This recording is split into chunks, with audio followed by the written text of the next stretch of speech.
কুমড়োর অনেক রেসিপিই তো খেয়েছেন, কিন্তু এই রেসিপিটি একবার বাড়িতে তৈরি করে দেখবেন, খেতে কিন্তু ভীষণ সুস্বাদু হয়। নমস্কার বন্ধুরা, কিচেন অপশনটাই চ্যানেলে আপনাদের স্বাগত।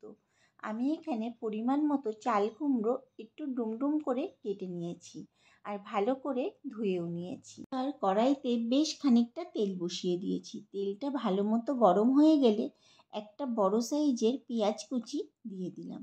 এর মধ্যে দিয়ে দেব পরিমাণ মতো লবণ এবং পরিমাণ মতো হলুদ।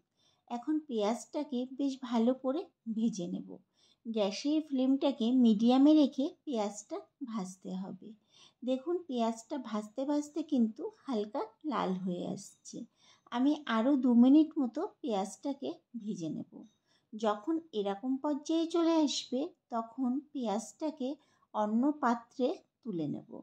এখন তেলের মধ্যে কালো জিরে আর শুকনো লঙ্কা ফোড়ন দিয়ে দিচ্ছি। ফোড়নটাকে কয়েক সেকেন্ড একটু ভেজে নেব। যখন ফোড়ন থেকে একটা সুন্দর গন্ধ বেরিয়ে যাবে তখন কেটে রাখা চাল কুমড়োগুলোকে তেলের মধ্যে দিয়ে দেব। আর দিয়ে দেব পরিমাণ মতো লবণ এবং পরিমাণ মতো হলুদ।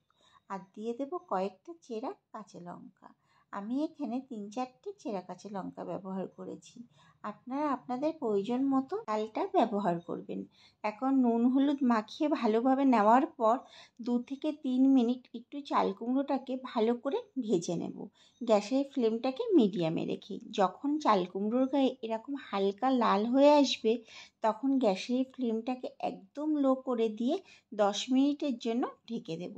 10 মিনিট পর আপনাদের দেখাচ্ছি। আশা করি দেখেই বোঝা যাচ্ছে চাল কুমড়োগুলো কতটাই নরম হয়ে গেছে। এবার একটু ভালোভাবে আবারও নেড়ে নেব। যখন এরকম পর্যায়ে চলে আসবে তখন এর মধ্যে দিয়ে দেব পোস্ত বাটা। আমি 3 চামচ পোস্ত 2টো কাঁচা লঙ্কা দিয়ে বেটে নিয়েছিলাম।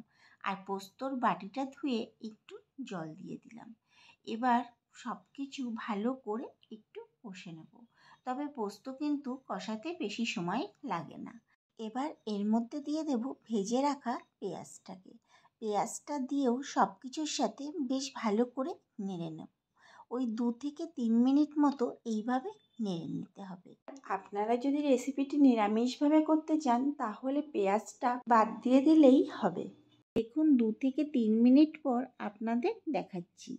পোস্তটা অনেকটাই কিন্তু শুকিয়ে এসছে আর ভালো মতো তেলও ছেড়ে দিয়েছে।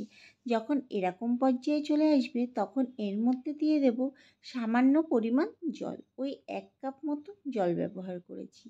এখন সব কিছু ভালো করে মিশিয়ে নিয়ে ফুটে ওঠা অবধি অপেক্ষা করব।